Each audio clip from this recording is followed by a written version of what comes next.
We received Camille's diagnosis approximately 2 months after we'd started seeing the symptoms. It was a summer afternoon in June, and almost immediately after the scan we were took to a side room where Camille was still under a GA, and we were told there was a large growth in her brain and that it was serious. Camille was immediately blue lighted up to Addenbrooke's Hospital after diagnosis, where she was diagnosed with hydrocephalus, which is water on the brain. They scheduled her in for an operation the next day to take the pressure off her brain, which was successful.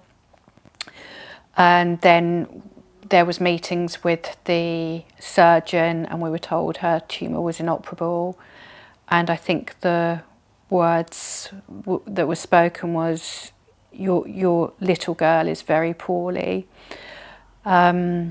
After that, it's really a bit of a blur because we had to wait for her tumour to be diagnosed, and we knew that the results of that would tell us how our life was going to, what path we were going to go down. The biggest fear was a cancer that couldn't be treated. Camille was diagnosed with an ependymoma, which, although can be quite resistant to chemo, it can stabilise the tumour.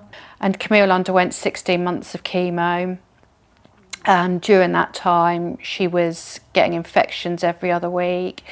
She was very poorly. We nearly lost her to sepsis, to meningitis.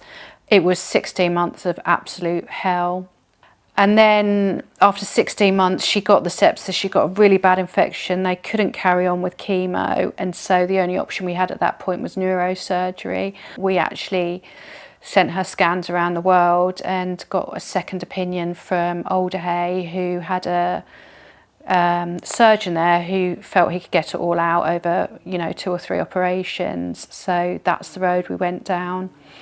And luckily, as a result of that, Camille met the criteria for proton therapy, which isn't available in the UK.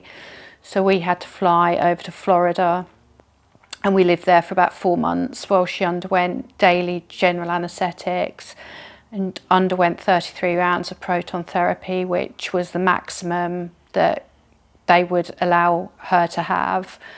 And we flew back, and thankfully, we flew back 13 years ago, and she's had 13 years of clear scans. So Camille is 17 now. She was diagnosed at 2. There are some disabilities through the neurosurgery treatment that she had, the resection of the brain tumours, but most of the significant damage, if you want to call it, came from the proton therapy, even though it was a safer form of radiotherapy for her. But Camille is at college. She's at a specialised college. She's doing a foundation course, which should lead her on to hopefully become independent and do some voluntary work. And we're really hopeful for her future.